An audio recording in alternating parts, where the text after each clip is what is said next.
Sí. Bueno, primero muchas gracias a las 8 por haberme invitado a poder a esta charla. Bueno, mi nombre es Alexandra Moraga, yo soy químico farmacéutico de profesión y como habían comentado, soy magíster en bioestadística de la Universidad de Chile y les voy a presentar mi trabajo de graduación que se titula Modelación mediante serie de tiempo de la demanda de medicamentos antirretrovirales en el mercado público chileno bajo la tutela de mi profesor guía, el doctor Sergio Alvarado Orellana. Bueno, el VIH es un retrovirus cuya característica principal es la destrucción de los linfocitos TCD4 que están encargados de coordinar la respuesta inmunitaria en las personas.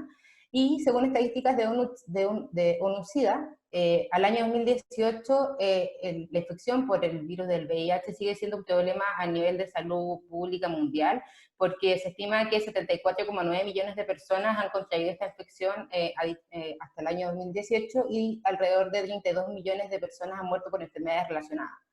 En general, a nivel mundial se ha visto una disminución de la mortalidad cercana de un 33% en comparación el año 2018 con el año 2010, y con respecto a la cantidad de nuevas infecciones, de notificación de nuevas infecciones, también ha disminuido cerca de un 16% comparando el año 2018 con el año 2010. Pero en Chile en realidad se ha visto que está en realidad aumentando los casos. Según el registro del ISP, el año 2018 se notificaron cerca de 7.000 casos, que es 2,3 veces la cifra registrada o notificada de pacientes el año 2010. Y con respecto también, según estadísticas de ONU-SIDA, en Chile el año 2018 solamente 45.000 personas se encontraban recibiendo un tratamiento antirretroviral, de un total de 71.000 personas aproximadamente que se estima que tenían contraída la infección. Si analizamos el mercado público de los medicamentos que se utilizan para el tratamiento del VIH-Sida, en realidad el 61% se concentra en estos dos medicamentos, que es raltegravir y es esta triterapia que estoy señalando. Por lo tanto, en el presente trabajo nos vamos a enfocar en estos dos medicamentos. Ambos medicamentos se van a analizar mediante dos bases de datos, una base que es la base de órdenes de compra de mercado público con exclusión de las órdenes de compra de Cenabas, y por otro lado la base de Cenabas que fue solicitada mediante ley de transparencia, y es la distribución que realiza esta institución en los diferentes organismos públicos en el tiempo. Cada base de datos se va a modelar desde el enfoque clásico desde la serie de tiempo y mediante la modelación ARIMA. El objetivo general es proponer modelos predictivos para la estimación de la demanda de estos dos medicamentos mediante el enfoque clásico y mediante el enfoque ARIMA, y para lo cual teníamos diferentes objetivos específicos. Primero, analizar retrospectivamente las adquisiciones de Cenabas y no Cenabas, luego determinar la presencia y la ausencia de los componentes básicos mediante el enfoque clásico y su estacionariedad mediante la modelación ARIMA, para luego proponer los modelos predictivos mediante ambas metodologías y luego comparar la exactitud de los modelos con la demanda real ocurrida el 2019. El enfoque clásico, para recordar, bueno, se diferencia del enfoque ARIMA, primero en que el enfoque clásico se basa en la determinación de los componentes, de los 4 componentes básicos, que es la tendencia, estacionalidad, el ciclo y la aleatoriedad. Por lo tanto, el primer paso que se recomienda es primero determinar si la secuencia es una secuencia temporal. En caso de que no lo sea, se recomienda terminar el modelamiento, y en caso de que lo sea, se debe detectar la presencia de los componentes de tendencia, estacionalidad y ciclo, para luego construir el modelo, estimar el error y de esta manera describir y pronosticar los valores según el modelo obtenido. En cambio, el modelo ARIMA, la modelación ARIMA, modela la variable demanda, en este caso con respecto a ella misma y sus errores en el pasado. El primer paso mediante este enfoque es determinar si la serie es o no estacionaria. Que sea estacionaria quiere decir que la media y la varianza sean constantes en el tiempo. En caso de que no sea así, se debe inducir la estacionalidad, ya sea mediante la transformación de Box-Cox, en general se utiliza la logarítmica, o mediante diferenciación en el caso de que la media no sea estacionaria, no sea constante.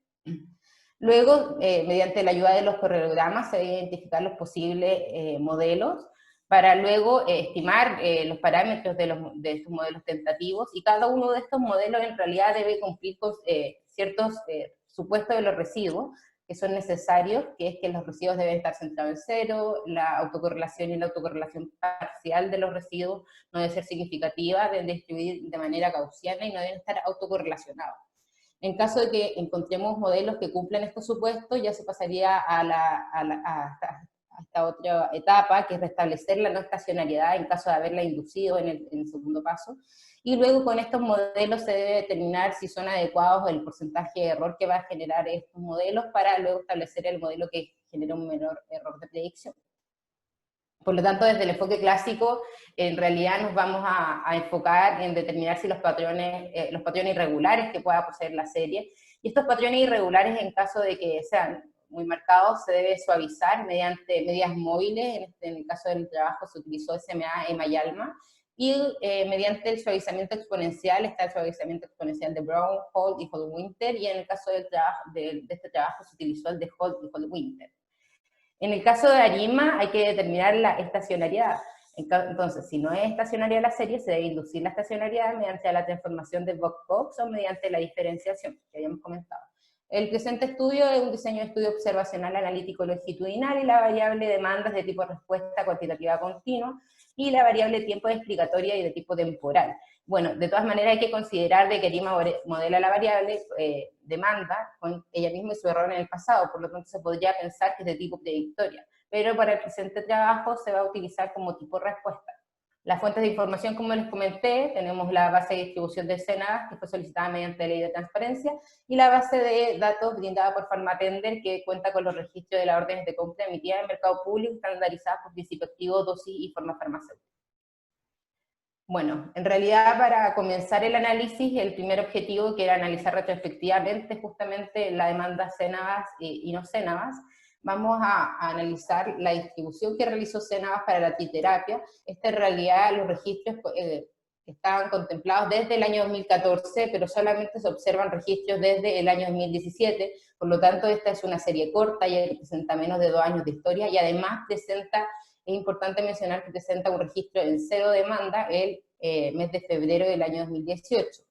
Está una demanda, o sea, se puede observar que es una serie con una tendencia creciente y una leve heterocedasticidad, y podemos observar que la autocorrelación y la autocorrelación parcial se encuentran en valores significativos, lo que en realidad está indicando de que esta sí es una secuencia temporal. Con respecto a al mismo medicamento, esta triterapia en órdenes de compra, podemos observar que posee registros desde el año 2016, pero también posee una elevada presencia de registros en cero. Esta es una serie con una tendencia menos marcada que la anterior, una tendencia creciente, y una heterocedasticidad también marcada, pero principalmente porque en noviembre de 2018 se registró un aumento de la demanda que es mayor a todo lo que se adquirió, o sea, se lanzó en órdenes de compra durante todo el 2017. Entonces, este mes en particular aumenta bastante la demanda de este medicamento. Analizar la autocorrelación y la autocorrelación parcial, no observamos valores significativos en los retardos, a no ser solamente en la autocorrelación del retardo 1, que es la autocorrelación que tiene la variable consigo misma, por lo tanto esta siempre está presente. Y en el resto de los retardos no observamos valores, lo que podría indicar de que tal vez no es una secuencia temporal. Con respecto al otro medicamento, raltegravir en órdenes de compra, podemos observar que este sí presenta una mayor historia, una serie más larga que la anterior, que presenta 2 meses con registro en cero de demanda, presenta un aumento de la demanda también en los meses de noviembre 2014 y 2016, y un aumento también un poco más leve en diciembre de 2018, y podemos observar aquí que presenta una heterocedasticidad leve, pero también con una tendencia creciente.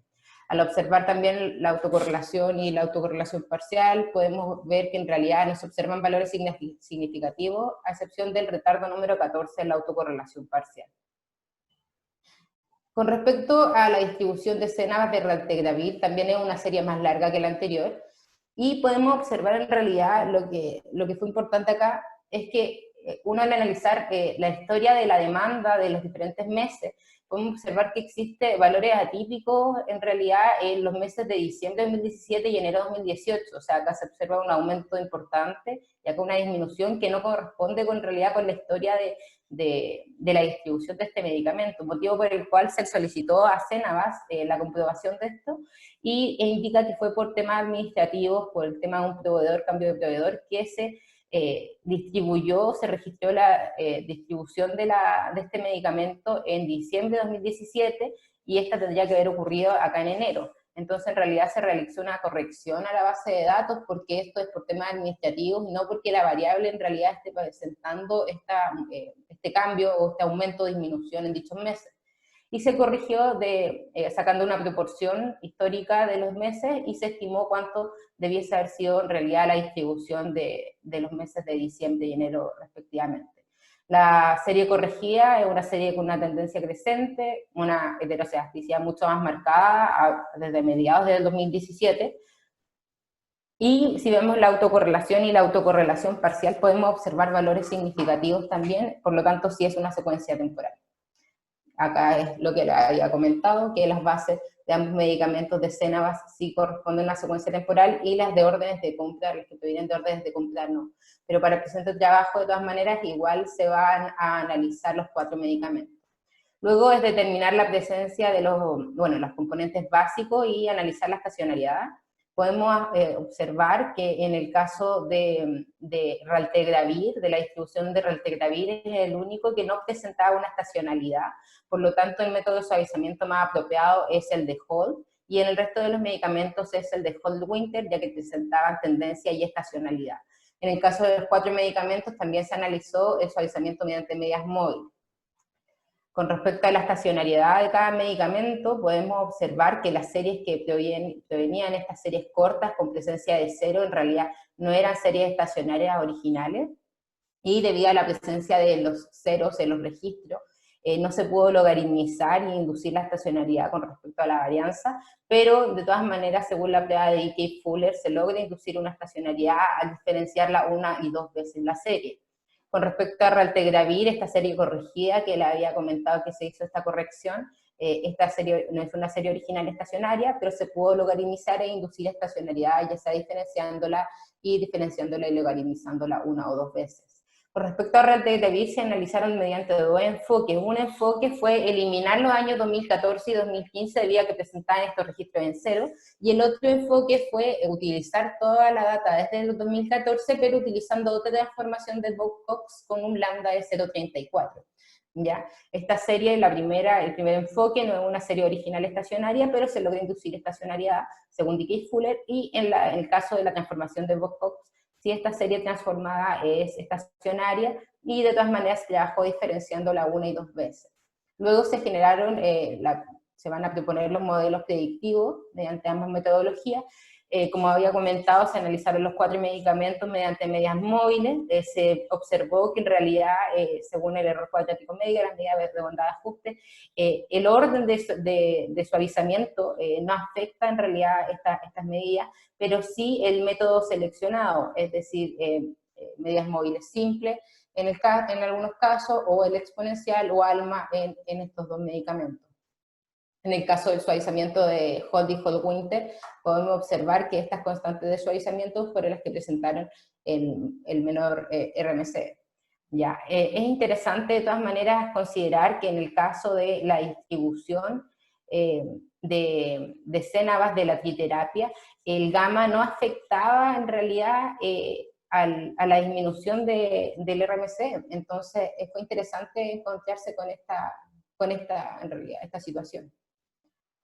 Con respecto al modelamiento ARIMA, podemos observar de que las series que eran unas series cortas, que presentaron en realidad registros con elevado registro en 0, que eran las triterapias, ya sea de Cenabas o de órdenes de compra, se pudo generar una estacionariedad según D.K. Fuller, pero los modelos generados no cumplieron con los supuestos de los residuos. Se probaron varios en realidad modelos y ninguno cumplió con el supuesto de que tenían que distribuir de manera gaussiana los residuos, o en algunos casos incluso estuvieron autocorrelacionados los residuos. Entonces no se pudo modelar mediante ARIMA, ya que no cumplía con los supuestos necesarios. En el caso de raltegravir, sí se logró generar modelos mediante la serie diferenciada 2 veces y logaritmizada, acá están los modelos, y se cumplió el supuesto de los residuos. Y en el caso de raltegravir en órdenes de compra, el primer enfoque fue eliminar estos 2 años, no generó ningún modelo que cumpliera con los supuestos de los residuos, pero la serie que fue transformada mediante el lambda 0.34 sí generó modelos que cumplieran con el supuesto de los residuos.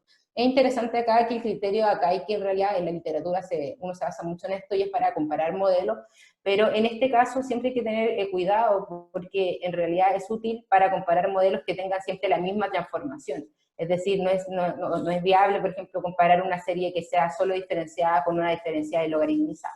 Entonces, en eso también hay que tener en cuenta al momento de utilizar ese criterio.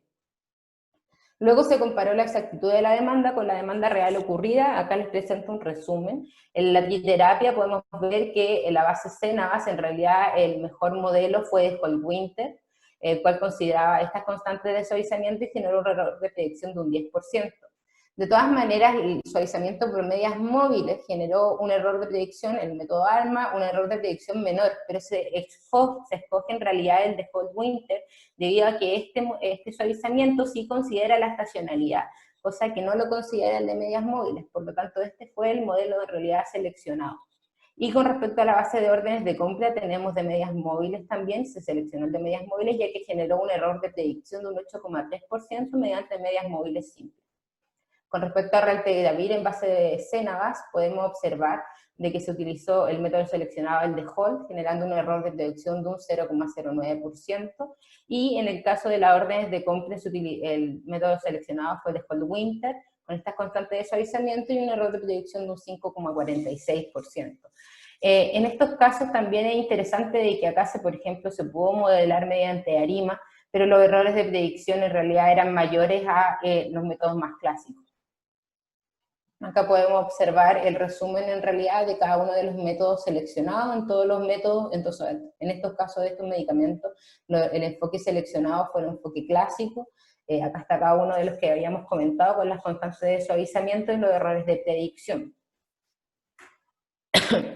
En general podemos, bueno, en realidad discutir de que a pesar de que el RMCE es un buen indicador al momento de la selección de los modelos, siempre es necesario analizar la tendencia y el error de predicción que se genera en los modelos, porque en el caso de la distribución de la triterapia, la constante de suavizamiento beta mayor a 0,7 generaba menores errores de predicción, o sea, menor RMCE, ¿ya? Pero en realidad se observó de que tendía a sobreestimar la demanda 2019. Por lo tanto, se ajustó este beta a 0,1 y generó los errores de predicción que estábamos viendo y fueron los seleccionados. Es importante siempre tener en consideración la presencia de registro en cero, ya que influye entonces al momento de estabilizar la varianza. Que el criterio de Akaike siempre es bueno, pero siempre que tenga la misma transformación.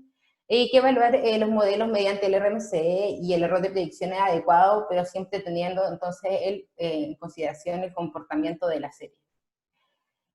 También es importante tener en consideración que es relevante realizar un correcto análisis exploratorio de los datos y analizar en realidad el contexto del problema, ya que en el caso de la distribución de Raltegravir, como vimos, se estaba registrando correctamente esa distribución, pero en realidad esa no correspondía a un comportamiento de la variable, sino que fue por un tema administrativo que se registró de esa manera, entonces hay que hacer correcciones o hay que tener siempre en consideración el contexto. Como conclusión, bueno, siempre es necesario considerar las observaciones en cero, ya que influye al momento de estabilizar la varianza. Un correcto análisis de la tendencia y la estacionalidad es esencial, ya que obviamente influye en la correcta selección del método de suavizamiento. La modelación mediante series de tiempo, en el caso de estos medicamentos, las series de tiempo clásicas fueron más exactas que la modelación ARIMA, y que, bueno, en realidad en el caso de los medicamentos es esencial poder hacer una correcta estimación de la demanda, ya que una sobreestimación de la demanda de algunos medicamentos genera primero un sobrestock del medicamento, pero esto involucra cosas que han visto también en las noticias, de que incluye un costo, porque los medicamentos se vencen, y cuando se vencen hay que pagar por destruirlos.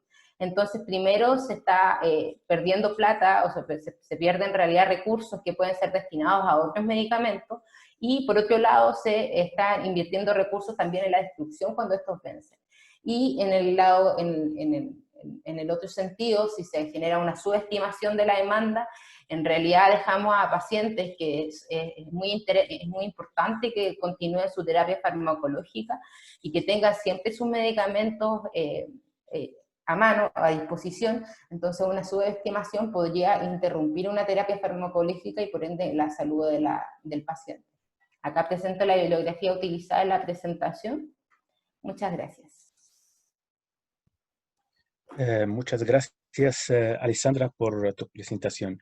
Los invito a realizar preguntas. Tenemos casi 15 minutos para hacer preguntas.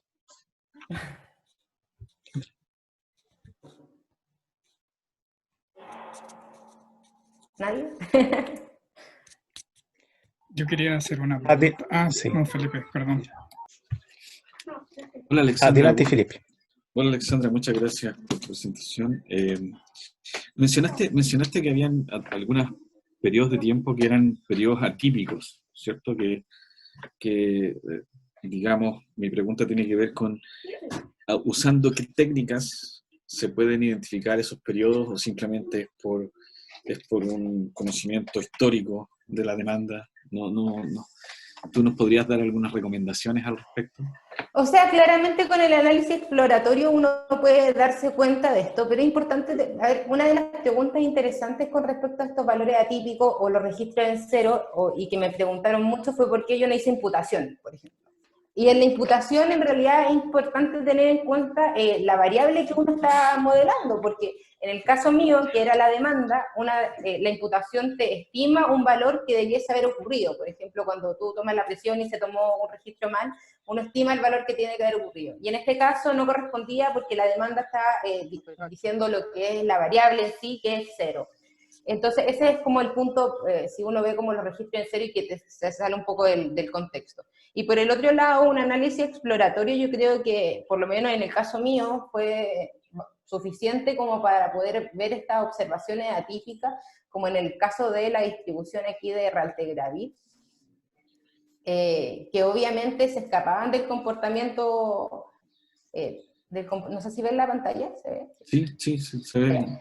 Acá se observa claramente que se escapa del comportamiento, porque si tú te fijas, en realidad, obviamente acá yo no mostré todos los gráficos que uno hace, obviamente la tabla con las medias, etcétera, ¿ya? Pero acá uno claramente puede ver de que 1 millón de unidades concentradas en un mes no corresponde prácticamente con la historia de diciembre ni de noviembre histórico, y una demanda de 10.000 unidades tampoco. Entonces un análisis exploratorio en realidad básico, yo creo que es suficiente en este caso. No sé si con eso respondí tu pregunta. Sí, es que me confunde lo siguiente. Hay modelos donde uno puede perfectamente convivir con los ceros. No. Y esos ceros no necesariamente son datos atípicos. Entonces, cuando uno detecta un dato atípico, entonces eso posiblemente está caracterizado o tiene alguna razón. Entonces, ¿cómo uno en el fondo podría saber si es que uno está en un caso de que ese cero en realidad es algo que es propio del modelo, o ese cero es porque es un dato atípico realmente? ¿Sí? Entonces, claro, por eso usualmente uno lo que hace es que utiliza algunas técnicas para identificar esas observaciones, y ahí uno puede ir e investigar ya a qué se refiere. Pero era un poco eso, digamos, en el sentido de cuestionarse, ¿será que ese cero es natural? Y uno puede pensar en otro tipo de modelos que caracterizan esos ceros. Y eso ocurre en varios contextos. Para allá apuntaba mi pregunta, en realidad. Es que en el caso de la demanda, acá es la demanda del medicamento. Entonces, en realidad el cero es parte de la variable, del comportamiento en sí de la variable. Entonces, por eso yo en realidad no los trabajé o no los cambié. Eso, no sé si eso era la pregunta. Porque en el contexto de esta variable no correspondía como, por ejemplo, hacer una imputación. Ok, muchas gracias. No sé si... Gracias. Gracias a ti, Felipe. ¿Otras preguntas? Eduardo, ¿quería decir algo, no? Sí, hola Alexandra, muchas gracias por la presentación. Te quería hacer una consulta respecto de de los errores de estimación, que me parecieron que eran demasiado distintos entre un modelo y otro. Unos tenían casi un 10% y el otro menos de un 1%. Entonces, mi pregunta era más que nada, ¿por qué crees tú que ocurrió eso? ¿Por qué tanta diferencia en los errores? Claro, o sea, yo cuando empecé a trabajar esto, yo esperaba que Arima me iba a solucionar todo y iba a funcionar bien. Pero después, claramente, cuando empecé a ver la cantidad de registros que tenía, bueno, los modelos, algunos eran series muy cortas, entonces Arima al final no es correcto utilizarlo, aunque lo utilicé igual, pero yo creo que es por la cantidad de puntos que era muy corta la serie. ¿Ya? Entonces yo creo que ahí hay una diferencia entre el enfoque clásico y Arima. Ahora, entre medias móviles y Holt o Holt Winter, es interesante que en realidad, por ejemplo, Holt y Holt Winter siempre, bueno, tienen en cuenta el tema de la estacionalidad en el caso de Holt Winter. Entonces, estos modelos en realidad se pueden ajustar mejor en realidad al patrón de la serie que las medias móviles, que simplemente es como una ponderación de los puntos históricos en el caso de las medias móviles simples, o el lema, o ALMA se puede ajustar un poco más ya que está inspirado en los filtros gaussianos, y aquí se podrían haber encontrado unos errores de predicción menores. Pero yo en realidad, si se fijaron, solamente en el caso de las órdenes de compra de esta terapia se seleccionó medias móviles, pero la mayoría fue de Holt y Holt Winter las seleccionadas, porque al final el poder incluir estas constantes de suavizamiento, al final ayudan a que el modelo se pueda ajustar mejor al patrón de la serie original. No sé Gracias. si esa era la pregunta. Sí. O sea, mi pregunta era, ¿qué pensabas tú de por qué? Bueno, dada la respuesta, ¿será que porque por lo mismo que hablaba Felipe de los ceros, que la media móvil no funciona mucho? Se podría haber influido, pero en realidad recordemos que la media móvil al final, bueno, acá teníamos los tres tipos, ya que se ocupó el SMA, que es exponencial y ALMA con los filtros gaussianos. En realidad estas siempre están como, uno va como ponderando un poco entre qué tan suave quiere la serie o qué tan sensible quiere que sea con los últimos valores. Entonces ahí se fueron analizando, pero sí, yo creo que tal vez puede haber influido, pero no sé si tanto. Es una lástima en realidad la cantidad de tiempo que tenía, porque tengo unos gráficos que se ve claramente como estos cambios, pero no tengo cómo mostrarlo en realidad en este tiempo.